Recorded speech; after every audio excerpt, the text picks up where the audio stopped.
I am your host with the locks that rocks out of Richmond, and this is Surviving Rocklahoma, an exclusive interview with a gentleman who has a storied career, and he's going to be coming through Tulsa here in just a few days at the 2 Minutes to Tulsa event at the Vanguard. Ladies and gentlemen, Brian Zimmerman of Atrophy. Hey guys, what's up, man? This is Brian Zimmerman.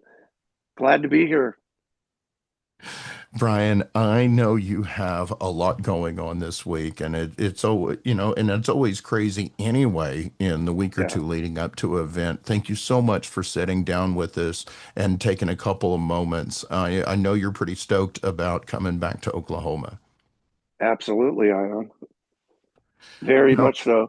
If you don't know, I live right next door. I live in Rogers, Arkansas. So I consider you one of my neighbors. So this is a great privilege for me to. It's been a while since we played there, so I'm really looking forward to it.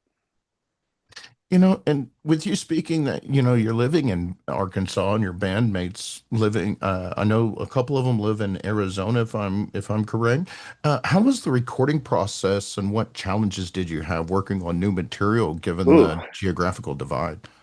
so that's been a lesson in all its by itself because we used to fly into or drive to California from Tucson and go record in a regular studio that costs a lot of money per day.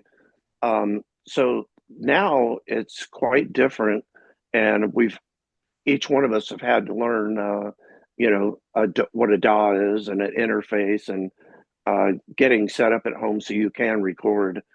And so, what we typically do is we will typically Mark or Nathan comes up with the ideas for the songs, and they send them to me via guitar and drums. I listen to it, and immediately I'll put something on it to where uh, every song should speak to the vocalist, especially. And I just give it a once over and I send it back. And sometimes it hits really well. And sometimes we need a little work on the chorus or whatever. But I have some really good guys. They're super easy to work with. And we found that magic of how to record in different spots and make it sound, you know, as we are in the studio. And that's and I come from a career in IT, and Okay. especially with the pandemic and life Yeah. coming afterwards, it really made us catch up technologically and the way Yes. we do things to the way technology is in us being able to remotely work. You've been doing this for a long time. Yeah. Do you think in objectively it's easier, worse, or just a little different from back in the old days when you guys had to get together and really be able to be stuck in a room for a while? So typically, what we did was we would spend 5 days a week in our practice space, writing, getting ready. And once we were polished and everybody was happy with the material, then we were good to go. We would do typically a demo tape in our local studio and then go out to California. But this way, you have a little more pre production where you can actually listen to it and go, okay, again, fixing the song. Maybe it only needs two verses instead of three, or you wanted more solo area. So now we can really take our time and write for the song itself. And, when I listen to it from front to back and I get a smile and I go, oh my God, that sounds amazing, we put that one in the can and move on to the next. So it's been a challenge, but it's wonderful to have that flexibility. Maybe I'm not ready to go in the studio today, but I will be next week. So that's another thing that's really awesome about working this way. I've done a lot of projects and had to collaborate with others, and a lot of Yeah. times you get creative opinions and stuff. I got this thing, but I don't know how to articulate it just right so that, we all share the vision. And in what I've seen in like documentaries and stuff, and folks, back before the technological change and revolution that we've had, I always imagine you guys being in the same room, and when you hit that magic chord or that magic, that chemistry sweet spot, you all get the chills. But now doing it remotely, you're like, oh, hold on, I got to send it to this guy. Did you get the same feeling? How was that for you? For me, Yeah. I still get that feeling. My arm hairs go up like, oh my God. And it's not typically when I listen to, let's say I get the guitar track with the drums on it. It's typically once I put the vocals on it, it really becomes alive and becomes a song. And it still does that to me. Even listening to our last album, I still go, holy crap, that's amazing. uh, which is nice. It's good to feel that way about your music, you know? I was telling some of my friends that's going to be playing this weekend, or next week, excuse me, that, I was going to be sitting down with you. And, a lot of them had mentioned, having listened to Atrophy before, and with musicians, especially heavy metal musicians, you guys Yeah, really influence each other. And you had mentioned yeah. about still getting that sensation for yourself. Who really kind of did that for you and got you wanting to get into music? Um, so my mother started that with, she was a piano teacher and she had her own band out in California and she used to just sit at the piano and play. Um, and we had talked about this off air a little bit of the mental health aspect of it. And when I'm doing music, nothing else matters. We got a war going on, all that stuff just shuts off. I'm in the moment. But what really inspired me, I always loved um, Randy Rhoads, Ozzy, all these other wonderful bands. But when I knew what I wanted to do is when I went out to California and saw Exodus for the first time, like 86. And I heard thrash for the first time with Metallica, Megadeth. I was like, oh my God, like the energy that came out of that was so, I felt like that was missing for me. So I knew right then that's what I wanted to do. Thrash was just had it all, you know. And with thrash, rock music was fine, around that time, glam metal, hair metal, MTV, that thrash was far from the mainstream. Yes. Did you find that like a challenge with gatekeeping, or how would you define thrash versus, I mean, in a way, you had to blaze your own trail. You do. So the one thing I did not like was posers, people that uh, did the hair and the makeup, and their music was empty. But it did speak to a lot of people, and it really caught on in the '80s. Um, and so we were left out into the cold. We had a really wonderful record label, but our record label was not going to throw $45,000 down to make a video. Um, Matter of fact, they didn't really do that until Sepultura and Annihilator came along. Uh, I think they really believed in what they were doing enough to, and I don't think they spent that kind of money, but um, it costs a lot of money to make that kind of commitment and then have it played on MTV. And one thing that I've noticed, hindsight 2020, is uh, bands that did make the videos, whether it was Sepultura, Sacred Reich, any of those bands who got that chance, Testament, to make a video, those guys stepped so far above us because the exposure of just that simple video was just set everything apart.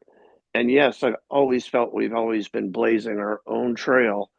Um, it hasn't been till recently, I'm seeing Metallica tickets for like $3,000. Ooh. I'm like, what the hell is this? You know, I saw Metallica first time opening up for Wasp in Phoenix, Arizona, and the club held 160 people. And to see how far they blazed that trail is absolutely incredible.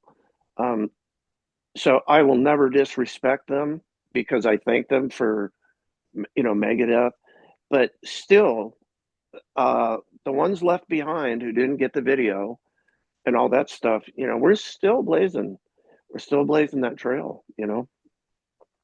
you know, totally different but similar. When I first start really getting into like concerts and I found my live music addiction, I went and saw, Papa Roach had just came out and they were playing Kane's Ballroom, but opening for them was Sepultura. And I had never heard of Sepultura before this. And no disrespect to our Rocklahoma headliners, but Sepultura stole the show. I mean, everybody, that energy, that what Oh comes my from God. thrash, it's just something you're not ready for. What is thrash to you? Thrash is exactly that. It's when you hear a song or a riff or something in it that just wants you to put your head through a wall and go, holy shit, that moment. Uh, Thrash to me is the song one from Metallica. Beautiful song, very well written. But in the middle of that song, when the double bass comes in, and your arm hairs raise up for no reason, and you're just like, holy shit, like that's so killer. Um, that's one of the things I don't find in other music where I there's a sensation to it that just is incredible. It's got the energy and the uh, all the dynamics come together. The great guitar playing, leads, all that stuff. I think people really, it's been one of the overlooked uh, genres of metal, and I think people are starting to wake up to it a little bit more. But it's unfortunate because man, there's some damn good bands out there who are still playing to this day, and uh, when you go see them, you're just gonna go, oh my god, like why haven't I seen this before? Absolutely love it. Now, and speaking of some of the, your definition of that, are we going to see some of that in Asylum? Oh yeah, absolutely. Um, well, the album's been out for it'll be 2 years on the 15th of this month, I believe, or the 24th. I don't remember because the videos dropped before. Um, yeah, I mean, Punishment for All brings that dynamic that we're talking about. But the whole album is just it's kind of diverse a little bit, but every song I truly I still listen to it and I like it, which is a little different for me because I didn't like some of the other stuff that we had done, but the other guys were so into it, um, and it's really nice to have an album that you just listen to and go, that's very well written from front to back. I'm very proud of that one. But we try to bring the same energy we did back in the 90s when we play live to this day, because we want people to open up our discography and go, holy crap, there's some good music there. You know, um, Still being so proud of that album, do you feel, and as a musician, you're in that cycle of putting one out every so many years, and do you feel that pressure to Yeah, write new material and put new stuff out? yes, we this album is complete. We have a whole new album that's completely written musically. I am currently putting vocals on that album, and our drummer is now putting drums on it, and our lead guitar player is putting leads on it. So it's all coming together right now. I've had this album in my pocket for about a year. Um, I told the guys when I wrote the Asylum album, I said, I'm going to have to take a year off, guys. I'm just like between making the videos and, the album cover and working with the record label, writing the album. I It's incredible how much energy it takes to do that. So let me give me a year, let me sit on this, and you know, I'll get on it. But it's all coming together right now, and I think this one should be out in the winter this year. I love it. Now, you've still been busy though. In the meantime, I mean, you've been all over the world. I see that you've had some South and North American festivals, but you're still trying to produce this thing you've had in your pocket. And if you Uh, don't mind me touching on too much, I've noticed you've had a few lineup changes. I mean, how is all of that affecting each other? it has affected us drastically, actually. In 2000, when COVID hit, we were over in Europe doing a European tour. But the one thing that we were missing, we weren't writing uh, much, and the music that was being written wasn't really up to what I thought needed to be. After Violent by Nature, I thought that was a very good album. I wanted to top that album. It was very important to me.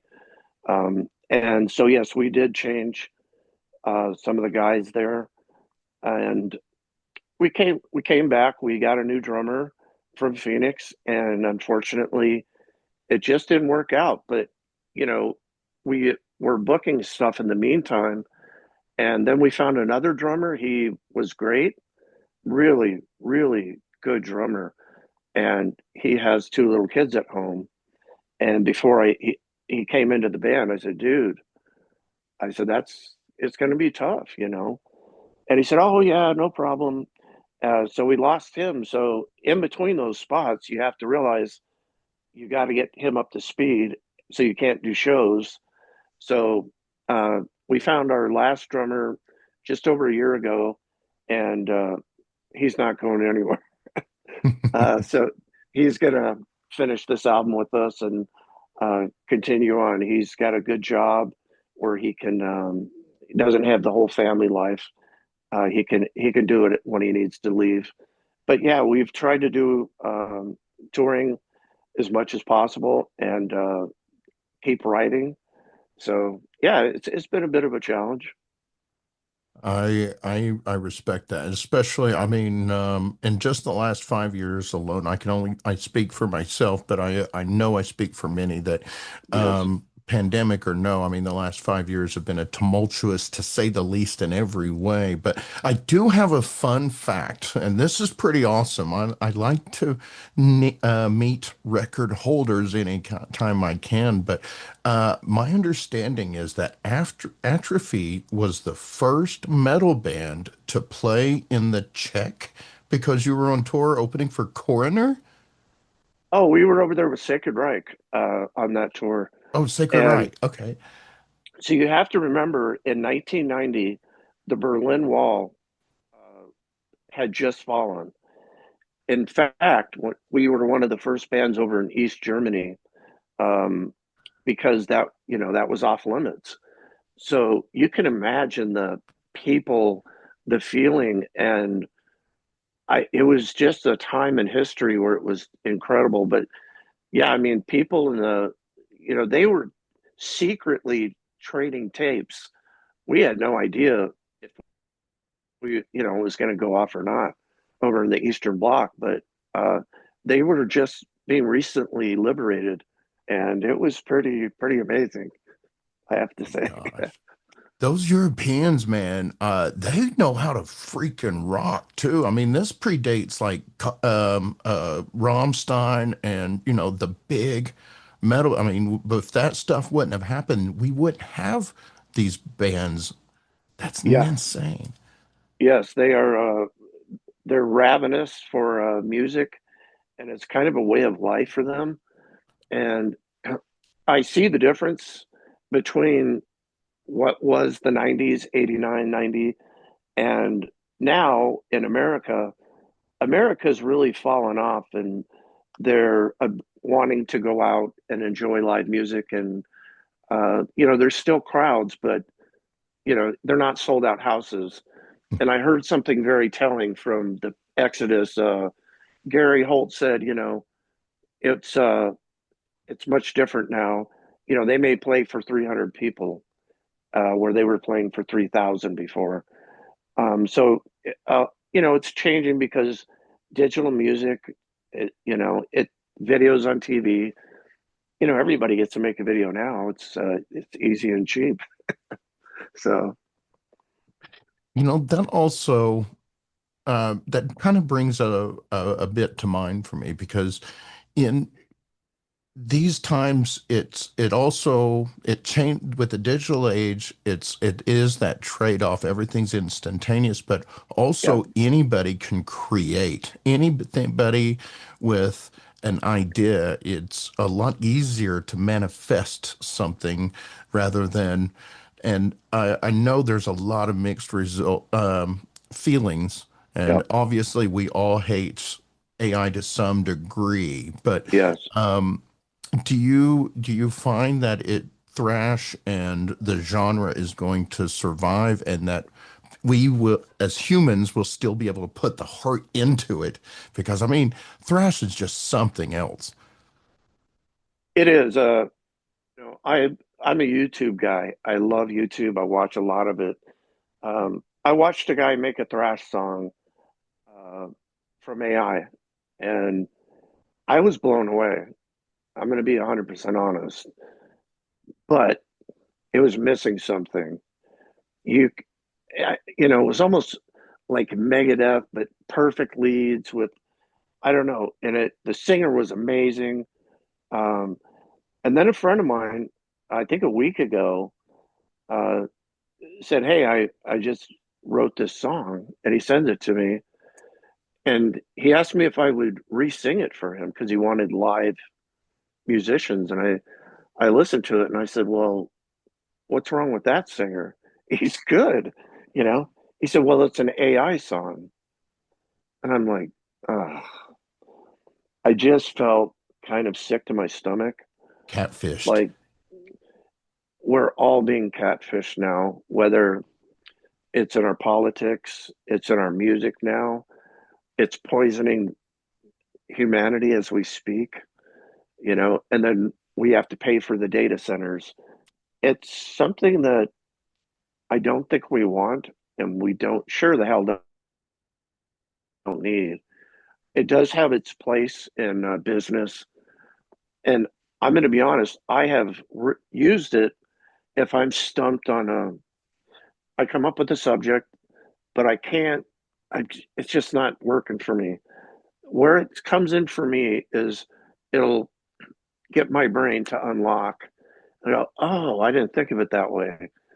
But I won't use that product. I completely change it and come at it a little different way, a little perspectively. I think that would be the best word. But I'm pretty much against this stuff. Yeah. We Less is get shit. more. Yeah, I think we get shit for, we were going to book a South American tour, and the promoters make their own flyers. We don't do that. And people are like, "Oh, I'm gonna unfollow the band. You're using AI." Hey, I didn't do that.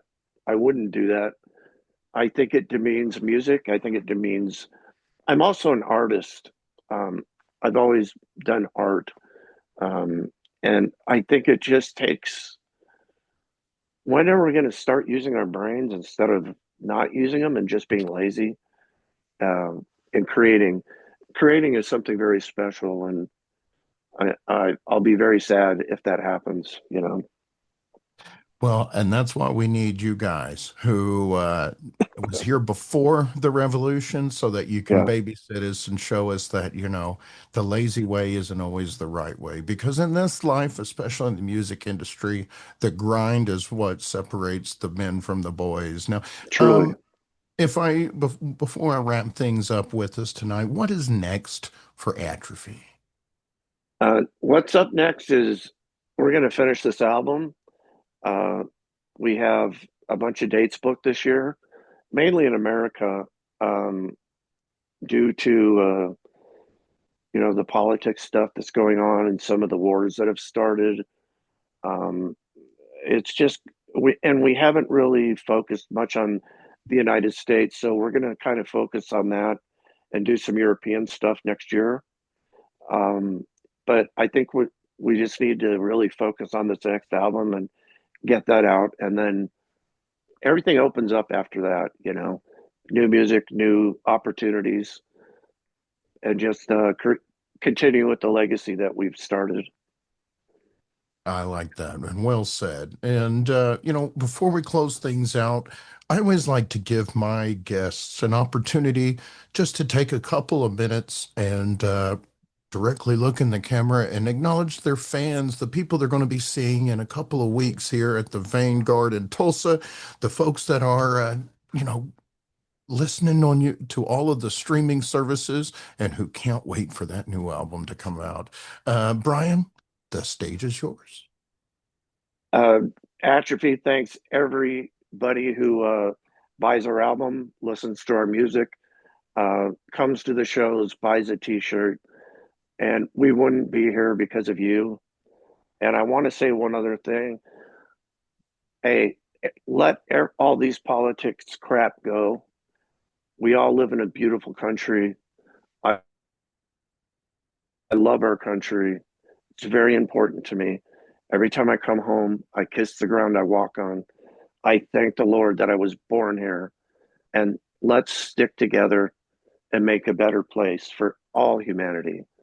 But thank you guys. I greatly appreciate each and every one of you. Thank you.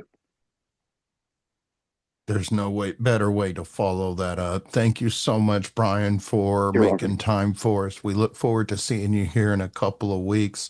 For Thank you, sir. Brian of Atrophy, I am the host with the Lux that rocks out of Richmond. This is the official podcast of Rocklahoma and your source of all things loud, local, and live. Till next time, rock on.